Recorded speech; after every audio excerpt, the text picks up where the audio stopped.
Hey, and welcome back to another Block Party debrief, where the Seattle Design Festival interviews designers about their proposals, projects, and installations that have been done for the Seattle Design Festival Block Party.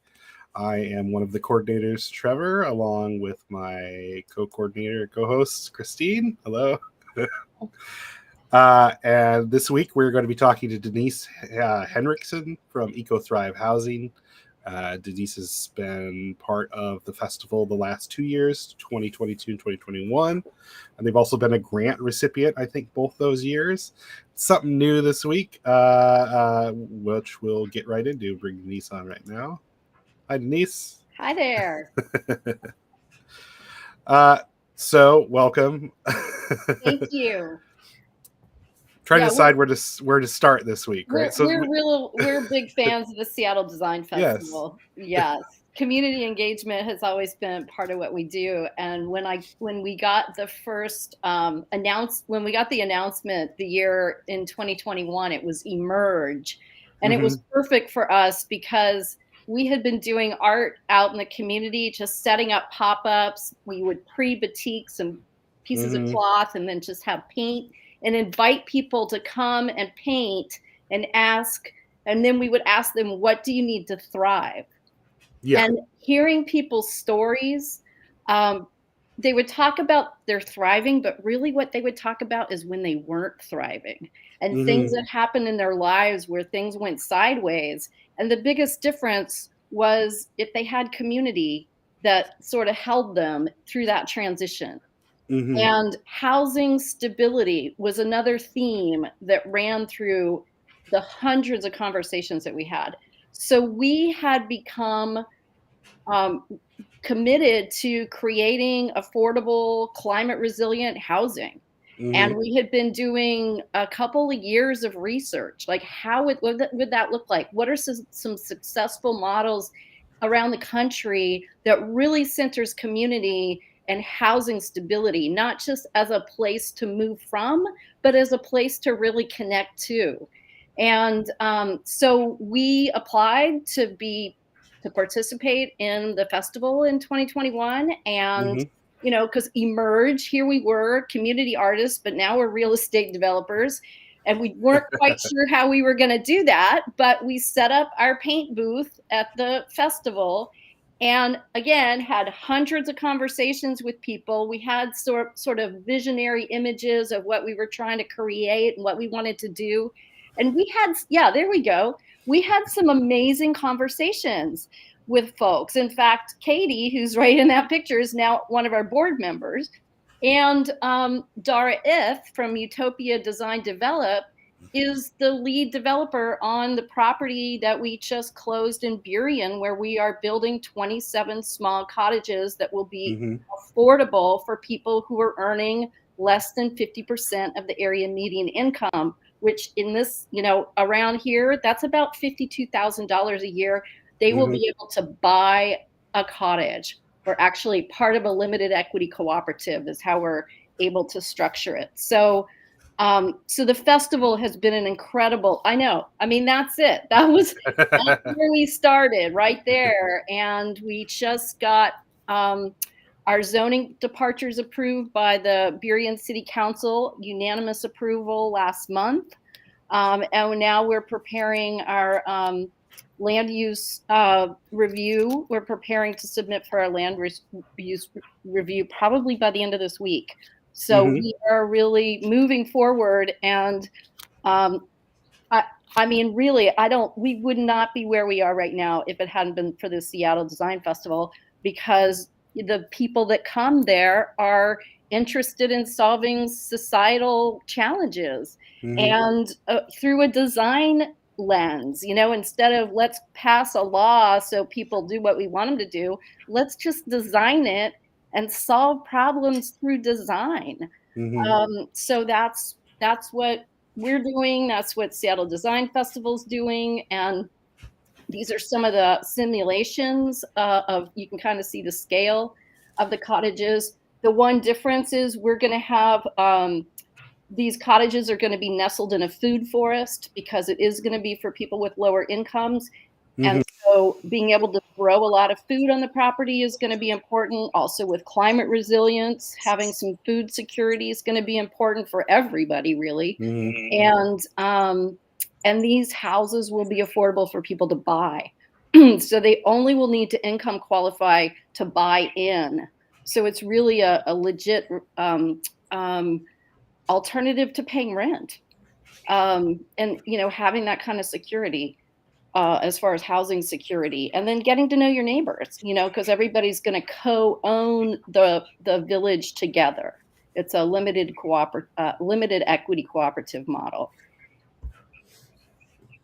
Yeah, this is, I mean, it's a lot all at once. Yeah. Well, but okay, this is a good, I mean, you give it this a good broad overview of what EcoTHRIVE has become. And I think you mentioned some of what you were, the last few weeks we've seen, I mentioned this before we were on air, that we've seen a lot of structures, and the architects tend to want to just build a structure. But you use the festival as a different thing, as a sort of a platform for this idea.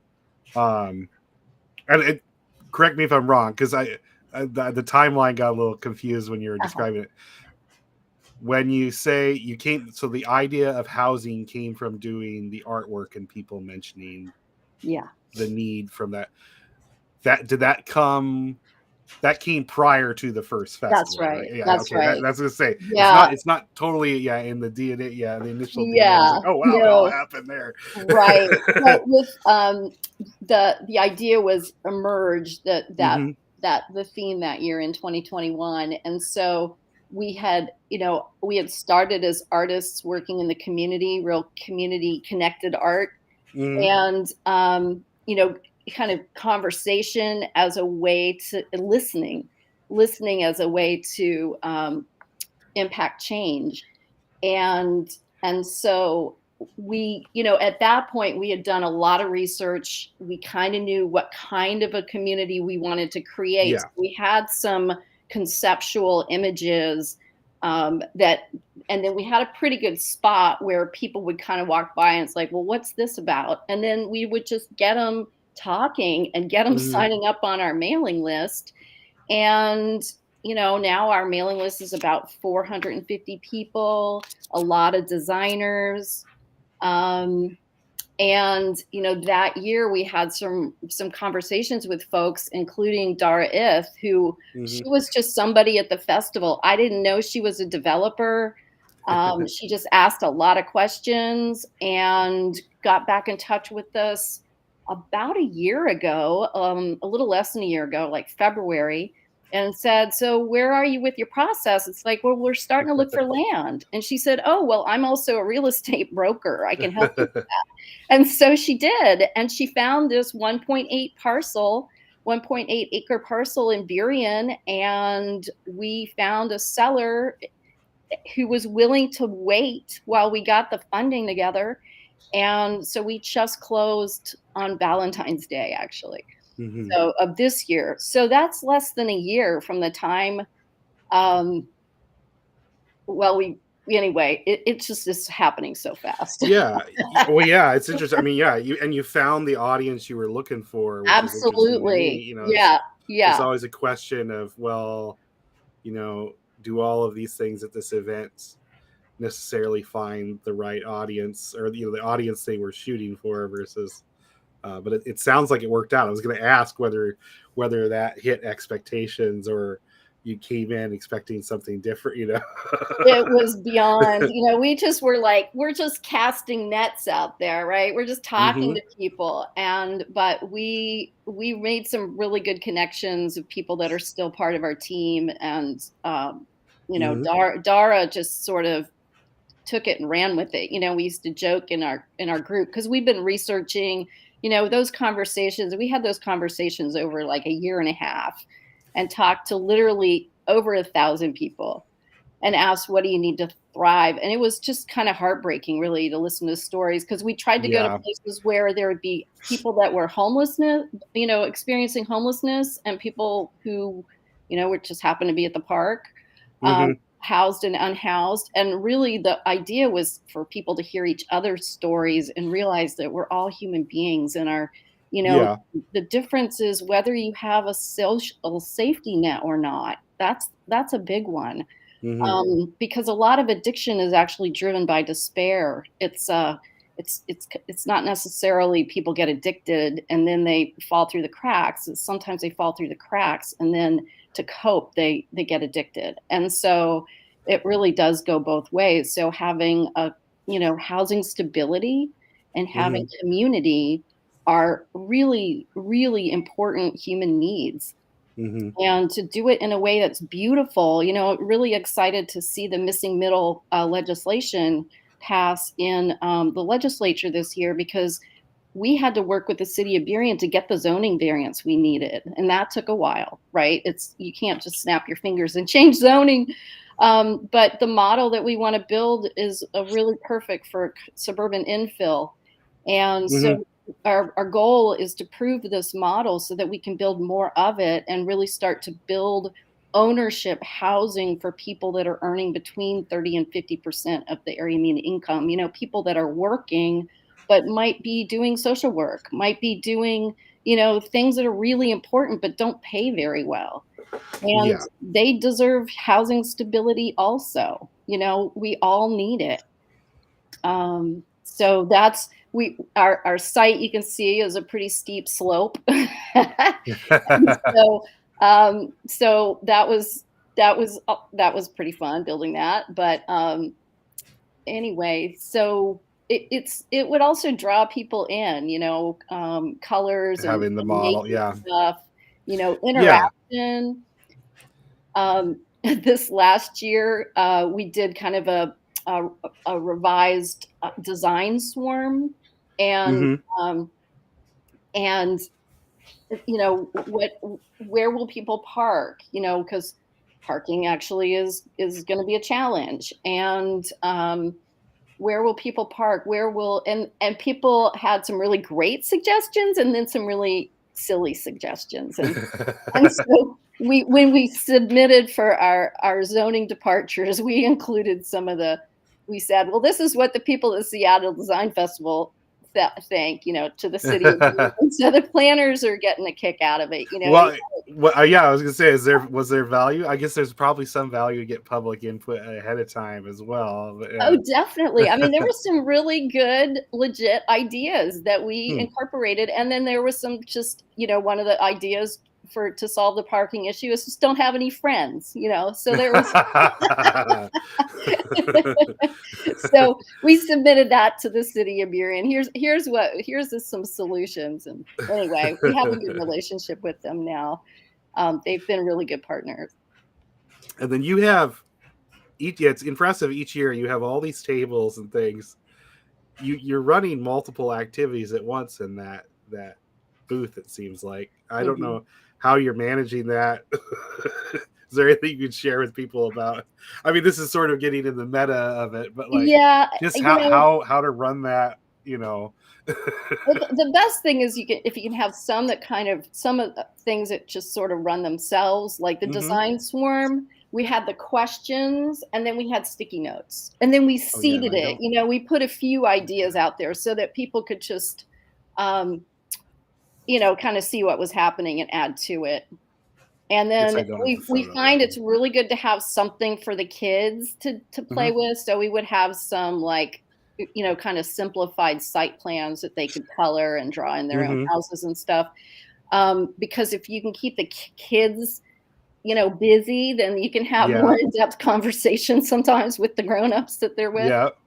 Yeah. What I find Um, interesting is that with the theme of emerge, you kind of like emerged out and created this whole idea of everything. And then with last year's theme of connection, you found your connection to yeah.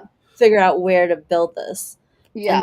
then now I'm curious with this year's theme being curiosity. It's like, what are you going to do next? Like, is there, do you have any ideas or things on how to approach that? Because you're already bringing up, like, you're curious as to see what people's ideas are, what their thoughts are, how you take all of this public opinion and actually influence design in a way that matters to the people. So I'm curious what your thoughts are. That's a good question. Yeah, curiosity is definitely kind of what launched us in a way, and we're always curious. We're always learning, and we probably, I don't know, you might want to edit this out. We probably aren't going to participate this year because our budget is just we are strapped right now, and we've got money coming in 2024, but we don't know what we're going to do between now and then. Right now, it's kind of a scary time for us because we set aside our project budget, and that's like we are moving that forward, but our operations is to cover different. folks' time. Yeah. Yeah, so we're kind of putting pause, and one of our team members is going on maternity leave, so she's, so that's, but we're gonna like really tighten up a little bit, and so I'm probably gonna volunteer and see and just kind of help out, and I don't know, whatever the festival needs, because I love it, and I just feel like we've benefited so much that we want to give back in that way. I do have one suggestion for that. Year. I mean, skipping's not a bad idea either, but we do have the pop-up experience, which is the short kind of couple hour long thing, which is a little less intense and a little more, you pick one activity and kind of the festival provides you a table and everything else and kind of simplifies it for folks. It may not appeal to you, but I'm throwing it out there if you hear, somebody listening to this. Yeah, thank you. And there are scales to it. And there is of course some grants available, as Denise knows, but exactly. It's not necessarily an amount that covers a lot. Especially if you're trying to truly cover someone's wages or something for a day. It's not set up for that yet. But maybe if people are listening, they can donate to both organizations. Lift us all up. We'll be there in some way, shape, or form. But the pop-up, that is a really good suggestion. And I know I've talked to people that have done the pop-up experience before, and it's great. It's great exposure. And we'll be doing the virtual. Less of a commitment. Yes. Yeah. We do the virtual main stage again this year as well. I'm sort of throwing things out that I have no idea how our people listening understand, but a live online live stream sort of like this that'll be multiple days during the festival. So there's things like that as well that are really low threshold in terms of what necessarily needs to be done. So there's some other options as well. But like I said, we have lots of folks who, even large firms and things, that will take a year or two off, because especially the block party, get anything out there. The block party is a big commitment. Yeah. And, it's 3 days, it's 2 days of an event, 1 day of setup. There's a lot there to do, even when you're doing kind of a more, modest, like you can fold everything up or whatever. Even then it's still a lot, because you're still talking about just physically being in a space. Right. Yeah, and then preparing all the materials and stuff, because you want people to be able to walk away with stuff if they want to, or certainly things that hook them in, that will attract them to your booth. Yeah. So, and I would think you've probably done some other events as well, I would think, with your booth and things. Are there any things that you've learned over time, things you set out thinking, well, I'm going to do this with this little activity here, and this is what's going to happen. We're going to get all these ideas, and then you've rethought after the fact. I mean, are there lessons learned from all your pop-ups that you not really just you might want to share? Lots of business cards on hand, but people don't want to take stuff, so if you have like some kind of collateral or whatever it's called, make it small, make it interactive. Like we have these, it's got to be really desirable for someone to truly take it home. Like we made these little books, there you go, so that so they're little. And in fact, there's a Seattle Design Fest branding on it right there. Little, and that can double as a business card. Yeah, exactly. Right. So it's little. People will take this, but they won't necessarily take a flyer. Right. They'll Yeah. take a picture of a Or flyer. they'll take it and then you'll find 40 of them later somewhere else, you know. You know, I don't know. This crowd does not take stuff and toss it. I mean, Yeah, you that's the know, nice thing. it's really it's kind of a special. It's really the people we wanted to be connecting with. There's really good, you know, they're environmentally conscious. You know, they don't want to take a lot of paper, but they'll take pictures. So that, I guess that's a suggestion, is have you know, posters that will fit in a frame to take a Mhm. picture of, because that seems to be how people, you know, you don't have to print a bunch of stuff for the Mhm. festival generally, because Yes. people want to take pictures of it rather than the object itself. Yeah. Um, so that's something to think about. And then make, you know, really try to get around to see the other booths. So that's because there's some really cool stuff happening. And if you don't That's the like, hard thing to it is a do. hard thing. It's like I am, and people, and make sure people with your team like kick you out and make you go look at the other stuff. Like you need to go get some food, and while you're at it, go check out some of the other booths, because there's some really cool stuff out there. Yeah, for sure.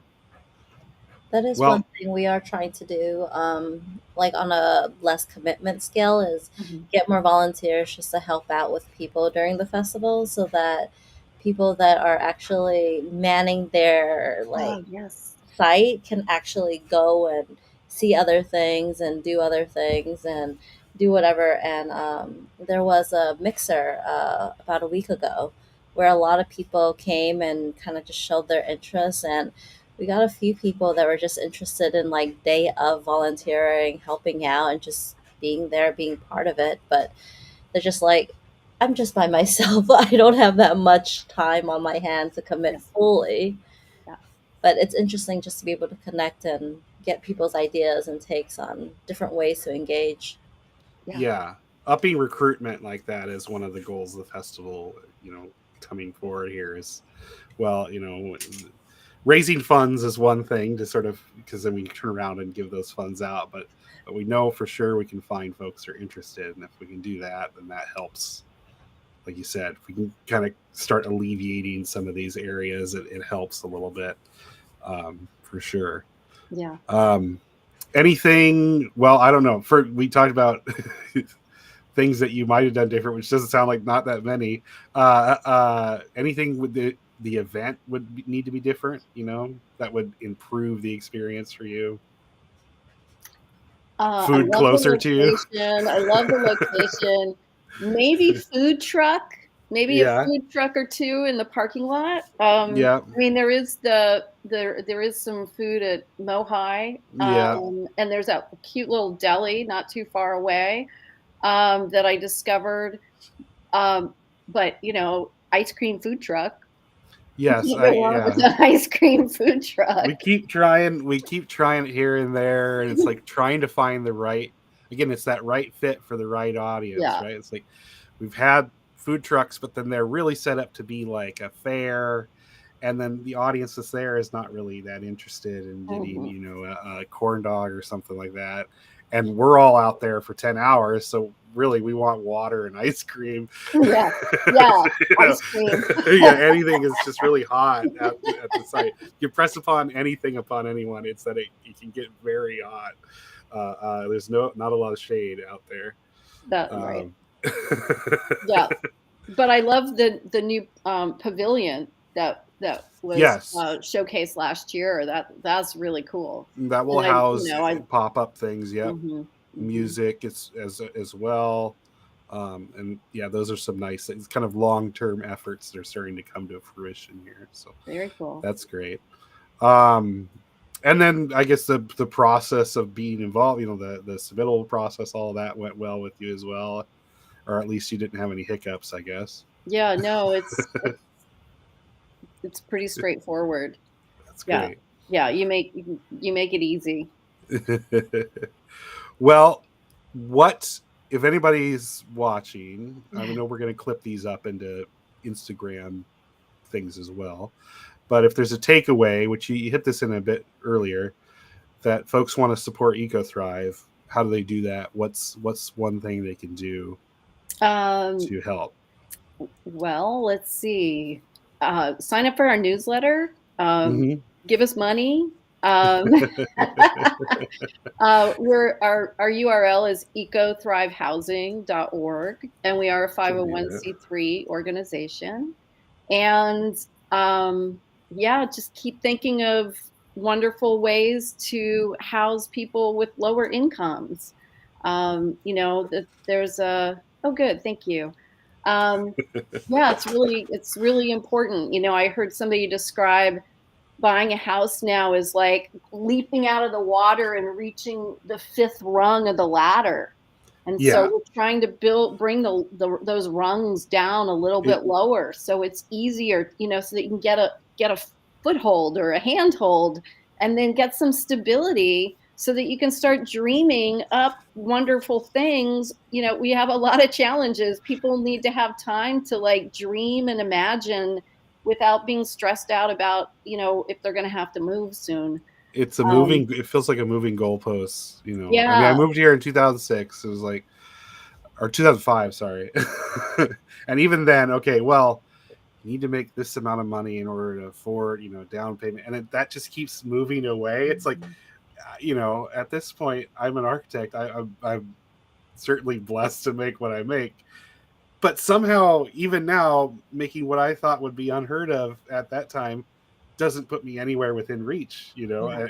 And I'm certainly not in, the 50%. Yeah, yeah, the yeah, 50%. I'm, it's like that what that always tells me is like, okay, well, if I'm doing, it's hurting me, it's hurting somebody much worse. yeah, Um, yeah. yeah, No, I just think it's I bought my house 20 years ago, and thank right. God, Yeah, the I time. wouldn't Yeah, be able to do what I'm doing, um, yeah, because I would, I'd have to do something that I got more, where I earn more money. And so this is good. And that so, initial step is, yeah, so huge for people. yeah, Yeah, I mean, it's such a good thing. homeownership really, really makes a difference in the choices you can make in your life, Yeah. and the what you can pursue. And when people are working 2 or 3 or 4 jobs just to have a roof over their head. I spent a lot of, well, not a lot of time, but I went and spent some time in different encampments and different tiny house Hmm. villages, and Yeah. we talked to people. What do you need to thrive? And that was really interesting, Yes. because the generosity people, I mean, I got to know some camps pretty well, and the generosity they extended to each other was really humbling. Yeah. When you don't have much, your priorities sometimes can get rearranged, and people and community is really, really, really important. Hmm. And when you don't have that's really hard for people. Yeah. So yeah, it's complicated, but it's really important that we have joy, and that we have joy as we address and some of these problems together. And Well, there's where the Metal art Design came back Festival in. is definitely a joyful a Yes. joyful place. Tying it all together. Yeah, yeah. So thank you. I really, really appreciate the festival. I It's do. been good Yeah, for I think us. we appreciate you as well. Christy, is there anything you want to add before this feels like a good wrap up point, actually? It's really good. Like, it's touching in a sense. Like, how do you get people to see this and just bring everybody down, like just humble, like have the sense of humility and just know that there's so much worse and it could be better, but how do we create kind of like that equality just with housing or design or anything? It's just, how do you get all of these ideas out there? Yeah. We build houses people can afford to live in, Yeah. you know? Yeah, You I mean, know? the answer stares you right That's in the face. it. And Yeah. so Dara, we worked on the pro forma, and we started with, okay, what's 30% of what somebody who earns 50% makes? That's where we need, that's it. So Hmm. now we need to build it so that they'll be able to afford the mortgage, and we actually will also need to raise about $2.5 million for the gap. Hmm. But that's it. And Yeah. that's not huge when you're talking 27 permanently affordable homes that people will own. forever, because we formed a community land trust so that we'll be able to protect the affordability forever.